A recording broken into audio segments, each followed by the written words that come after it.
Thank you very much, Chairwoman Villio. Chris Alexander, Louisiana Citizen Advocacy Group.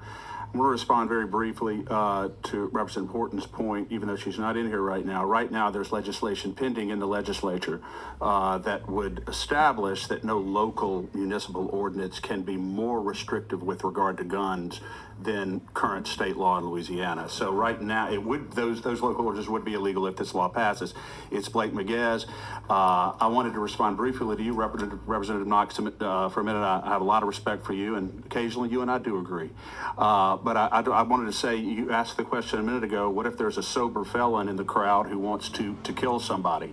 My response would be, I hope that there's a law-abiding citizen there with a gun to kill that guy in order to keep that from occurring. With regard to Representative Cox, I listened very intently to your question. And I'm not saying that there's not some degree of legitimacy to what you're saying as far as the collateral harm that can occur with the use of guns in a big crowd. But that is speculative. One thing that is not speculative at all right now is that there are innocent people who are being gunned down in the streets of Louisiana with no capacity to defend themselves. That's not speculative. That occurs every day. And in this country right now, every 13 seconds, a law-abiding citizen defends him or herself with a gun. And a substantial number of those people say that if I had not had my gun on me, I probably would be dead right now.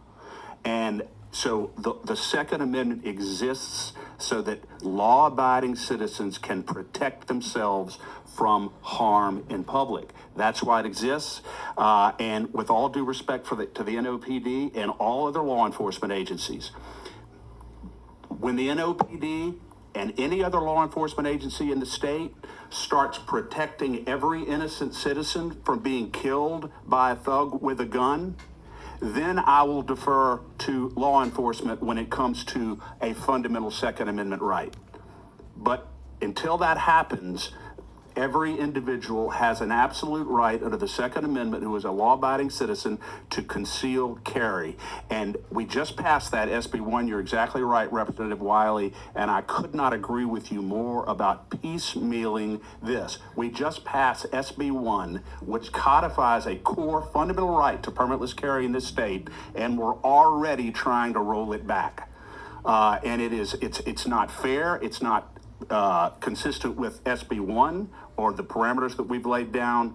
And lastly, as far as gun-free zones generally, the Journal on Criminology and Crime says that gun-free zones are absolute magnets for people who do not obey the law, because people in gun-free zones are defenseless. It's common sense, it's logic. I strongly oppose this bill. Ms. Alexander, thank you. Thank you. My board something just happened with it, but Rep. Knox, I don't know if somebody can look and see what happened with my board.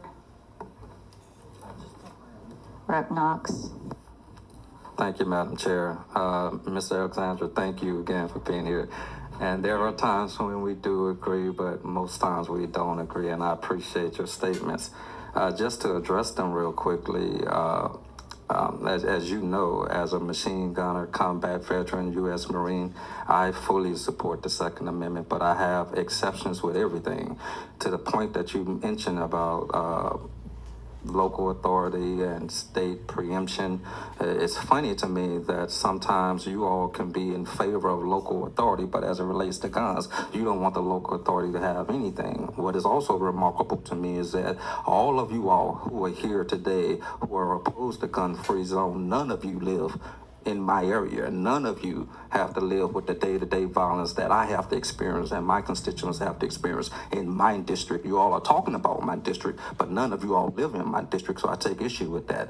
To the point where you talk about a good Samaritan with a gun, in the state of Louisiana, please name me one time where a law-abiding citizen pulled out his gun, particularly in my district, to save somebody else. I don't think it exists. I think it's a false security. I've never seen it. In my experience in the United States Marine Corps, there are individuals who are trained in infantry as I am.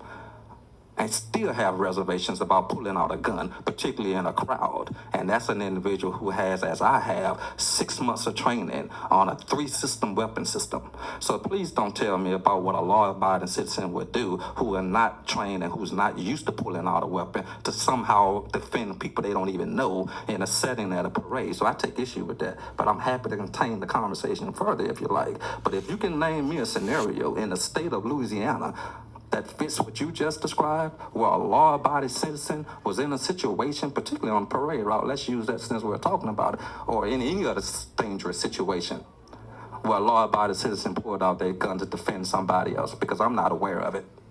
Well, if I misspoke, Representative Knox, I was talking about pulling out a gun to defend himself, and that's why the Second Amendment exists, for a person to defend themselves. And of course, if they're able to defend somebody else from being gunned down, then they should do that. But the Second Amendment is a personal right that exists for you to protect yourself and for me to protect myself.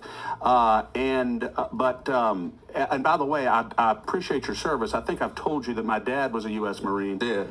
And I'm still waiting on my honorary commission. I go to the mailbox every day, but I haven't gotten it. Maybe you can help me with that. I'll try. But I do appreciate your point, sir. Thank you. I Thank appreciate you. it.